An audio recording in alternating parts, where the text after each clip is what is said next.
कहानी की शुरुआत होती है साल 2010 में। सीआईए एजेंट्स मैथ्यू और एमिली एक मिशन के लिए तैयारी कर रहे थे। उन्हें गोर नाम के एक यूरोपियन टेररिस्ट के घर में घुसना है। गोर इस वक्त अपने बेटे का 8वां जन्मदिन मना रहा है। उनको वहाँ से आईसीएस की चुरानी है, जिससे दुनिया के जरूरी सिस्टम कंट्रोल होते हैं। मिशन पर जाने से पहले एमिली ने छुपकर प्रेगनेंसी टेस्ट किया। मैथ्यू इस वक्त उसे जल्दी तैयार होने को कह रहा था। गोर के घर पर पहुंचकर एमिली ने मैथ्यू पर जोर डाला कि अपनी बंदूक को गाड़ी में ही छोड़ दो, ये बच्चों की पार्टी है, अगर गोलियां चली तो किसी को लग सकती है। उनके बॉस चक ने उन्हें बताया कि तुम लोगों को फ्रेंच हथियार बेचने वाले एक कपल की एक्टिंग करनी है। जब वो दोनों हाथ पकड़कर अंदर गए तो चक समझ गया कि इन दोनों के बीच में कुछ तो चल रहा है। उसने कहा कि तुम दोनों को यहाँ इकट्ठा भेजना एक गलती थी, लेकिन एमिली ने कहा कि हम तो बस एक्टिंग कर रहे हैं मिशन के लिए। इस पर चक ने कहा कि अगर आज पकड़े गए ना तो इससे बेहतर झूठ बोल लेना प्लीज। अंदर जाकर एमिली ने अपने हाथ पर एक केमिकल स्प्रे किया। गोर ने जैसे ही उसके हाथ को पकड़कर चूमा तो उसके फिंगरप्रिंट कैप्चर हो गए और उसकी आवाज एमिली की घड़ी में रिकॉर्ड हो गई। इस वक्त चक उन्हें पूरा गाइड कर रहा था कि कहां से कैसे जाना है। मैथ्यू और एमिली जल्द ही गोर के ऑफिस में पहुंच गए।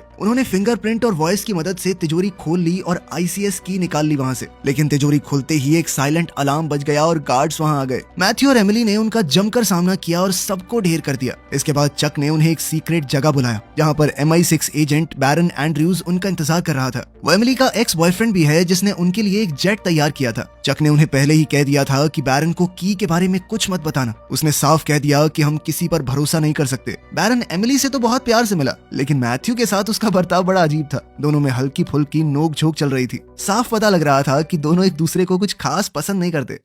खैर जल्द ही प्लेन ने उड़ान भरी। उनका मिशन लगभग पूरा हो चुका था तो मैथ्यू ने कहा कि शैंपेन पी के सेलिब्रेट करते हैं, लेकिन एमिली ने पीने से मना कर दिया। मैथ्यू को कुछ गड़बड़ लगी तो उसने कहा कि चक्कर क्या है, क्या छुपा रही हो मुझसे। जिसके बाद एमिली ने आखिरकार बता दिया कि मैं प्रेग्नेंट हूँ। उसके पास बहुत सारी टेस्ट किट भी थी ये दिखाने के लिए कि हाँ बिल्कुल श्योर हूँ मैं। ये सुनकर मैथ्यू थोड़ा चौंक गया, लेकिन वो खुश भी था। उसने कहा कि मैं खुशी खुशी तुम्हारे साथ एक परिवार शुरू करना चाहूंगा। दोनों बहुत खुश थे, लेकिन तभी अचानक एमिली को उल्टी जैसा मन हुआ। जिसके बाद वो वॉशरूम की तरफ भागी, लेकिन फ्लाइट अटेंडेंट ने कहा कि वॉशरूम खराब है, अब अंदर नहीं जा सकती। उनकी ये फ्लाइट 11 घंटे की थी, उस हिसाब से ये बात बहुत अजीब है। एमिली ने चुपचाप मैट को सिग्नल दिया। तभी अचानक फ्लाइट अटेंडेंट ने पीछे से बंदूक निकाल ली और कहा कि आईसीएस की मेरे हवाले कर दो। मैथ्यू ने उसका ध्यान भटकाने के लिए वो आईसीएस की हवा में फेंक दी। मौका देखकर एमिली ने हमला करके बंदूक छीन ली और बाकी अटैकर्स भी बाहर आ गए। जल्द ही लड़ाई शुरू हो गई, लेकिन इस लड़ाई के बीच उसी फ्लाइट अटेंडेंट ने एक गोली उठाकर बंदूक में लोड की और जैसे ही वो बंदूक चलाने वाला था मैथ्यू ने उसे धक्का दे दिया, जिस वजह से उसका निशाना चूक गया और गोली सीधा प्लेन के पायलट को जा लगी।